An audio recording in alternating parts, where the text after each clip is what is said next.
Carlo আনচেলত্তিকে বলা হয় ইউরোপের অন্যতম সেরা কোচ। সে আনচেলত্তি যখন ব্রাজিলের দায়িত্ব নিলেন তারপর থেকেই আশা এবং ভরসা দুটাই আসলে তুঙ্গে। নানা নাটকের পর আনচেলত্তি ঘোষণা করেছিলেন ব্রাজিল স্কোয়াড। এই ব্রাজিল আসলে বিশ্বকাপে কেমন করতে পারবে সেটা নিয়ে ছিল নানা ধরনের শঙ্কা। ব্রাজিল আসলে মরক্কোর বিপক্ষে প্রথম ম্যাচে ভালো করেনি, তাদের খেলা দর্শকদের হতাশ করেছিল। কোনো মতে এক এক গোলের ড্র নিয়ে তারা আসলে পয়েন্ট নিয়ে ওই ম্যাচ থেকে বেঁচে গেছে। পরের দুই ম্যাচে হাইতি এবং স্কটল্যান্ডের সঙ্গে কিন্তু ব্রাজিল ভালো করেছে, তারা জয় পেয়েছে। গ্রুপ চ্যাম্পিয়ন হয়েই তারা রাউন্ড অফ 32 এসেছে। রাউন্ড অফ 32 তাদের প্রতিপক্ষ ছিল এশিয়ার পরাশক্তি জাপান। জাপানের বিপক্ষে প্রথমার্ধে যাচ্ছে তাই খেলেছে ব্রাজিল। মানে ব্রাজিলের এত বাজে খেলা মনে হয় মরক্কো সেই খেলাকে মনে করে দিচ্ছিল যে ব্রাজিল মনে হয় আবারও সে একই ফাঁদে পড়লো, তারা মনে হয় এবার আর রক্ষা পাবে না। 1-0 গোলে পিছিয়ে থাকা ব্রাজিল মানে হাফ টাইম শেষ করলো।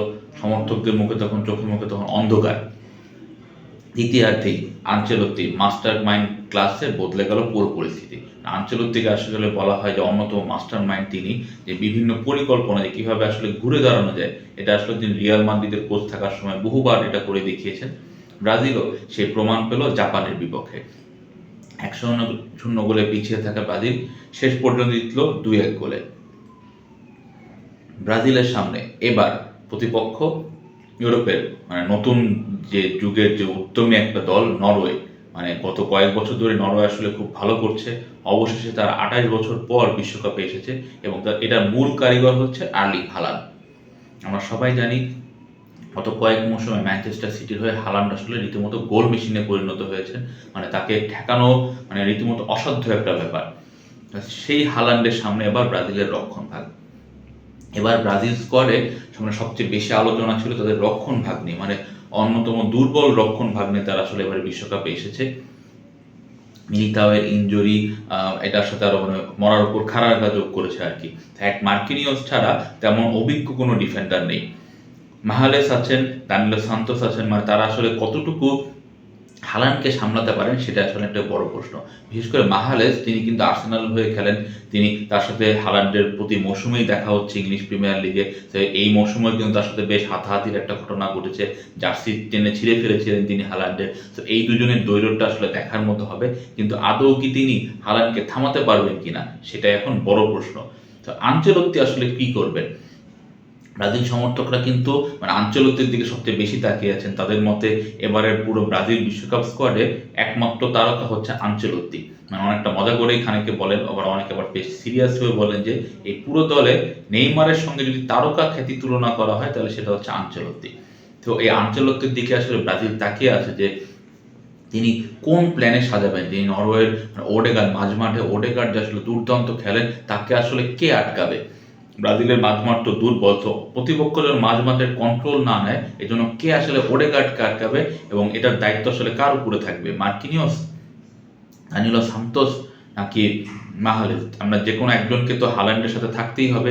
ওডেগার্ডকে আসলে কে সামলাবেন সেটাও একটা বড় প্রশ্ন।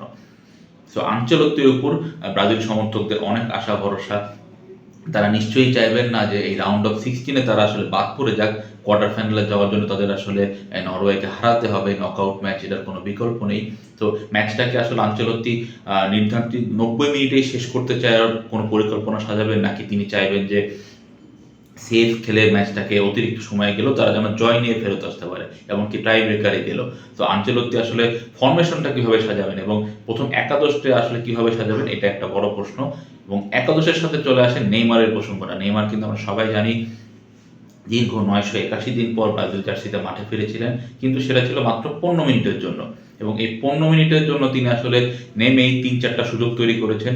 জাপানের বিপক্ষে সবাই আশা করছিলেন যে তাকে আসলে বদলি হিসেবে সেকেন্ড হাফে নামানো হবে, শেষ পর্যন্ত নামানো হয়নি। আনচেলত্তি বলেছিলেন যে অতিরিক্ত সময়ের কথা ভেবে আসলে তিনি নেইমারকে নামাননি। নরওয়ের বিপক্ষে ম্যাচের আগে আনচেলত্তি নিজেই বলেছেন নেইমার এখন পূর্ণ 90 মিনিট খেলার জন্য ফিট। তো সেটাই যদি হয় তাহলে অবশ্যই আমরা জাপানের বিপক্ষে ম্যাচে একেবারেই না দেখা নেইমারকে নরওয়ের বিপক্ষে এখন শুরুর একাদশেই সবাই দেখতে চাইবে, যেহেতু তিনি 90 মিনিট খেলার জন্য ফিট এবং সামনে আসলে কোয়ার্টার ফাইনাল আসছে, সেমিফাইনাল, ফাইনাল। তো এরকম অবস্থাতে অবশ্যই নেইমারকে শুরু থেকে খেলতেই হবে। তো আনচেলত্তি কি আসলে শুধু কথার কথা বলেছেন যে নেইমার 90 মিনিটের জন্য ফিট, নাকি তিনি সত্যি আসলে 90 মিনিটের জন্য ফিট, এবং সেটা আজকেই প্রমাণ পাওয়া যাবে যে তিনি একদম শুরুর একাদশ থেকেই খেলবেন। যদি তিনি শুরুর একাদশেও না খেলেন এবং ব্রাজিল যদি বিপজ্জনক পরিস্থিতিতে পড়ে, অবশ্যই তাকে দ্রুততম সময়ে বদলি হিসেবে নামানো হবে।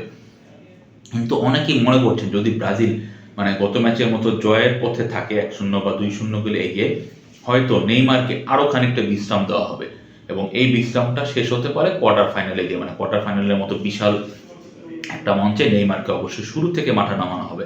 তো শেষ পর্যন্ত আসলে আনচেলত্তি কি ভাবছেন সেটা আনচেলত্তি ভালো জানেন। সংবাদ সম্মেলনে তিনি খুব একটা খোলাসা করেন না তার প্ল্যানের, তিনি আসলে স্বাভাবিক কথাবার্তা বলে নেইমারকে নিয়ে অনেক ধরনের কথা হয়েছে। তো আমরা সবাই আশা করছি এই ব্রাজিল দলটা গত জাপানের বিপক্ষে সেকেন্ড হাফে যেরকম খেলেছে সেরকম একটা খেলা উপহার দিবে।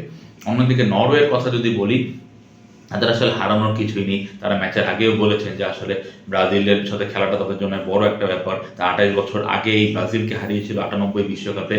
তো এবারও তারা আসলে ব্রাজিলকে হারিয়ে একটা চমক দেখাতে চায় এবং নরওয়ের যে স্বপ্নযাত্রা সেটা যেন আরও অনেক দূর পর্যন্ত যায়, সে আশাতে আসলে নরওয়ে বুক বাঁধছে। তো শেষ পর্যন্ত আনচেলত্তির কোন মাস্টার ক্লাসে আসলে নরওয়ে ধরাশায়ী হবে এবং হাল্যান্ড এবং ওডেগার্ডের বিশ্বকাপ শেষ হয়ে যাবে, সেটা আসলে এখন দেখার অপেক্ষা।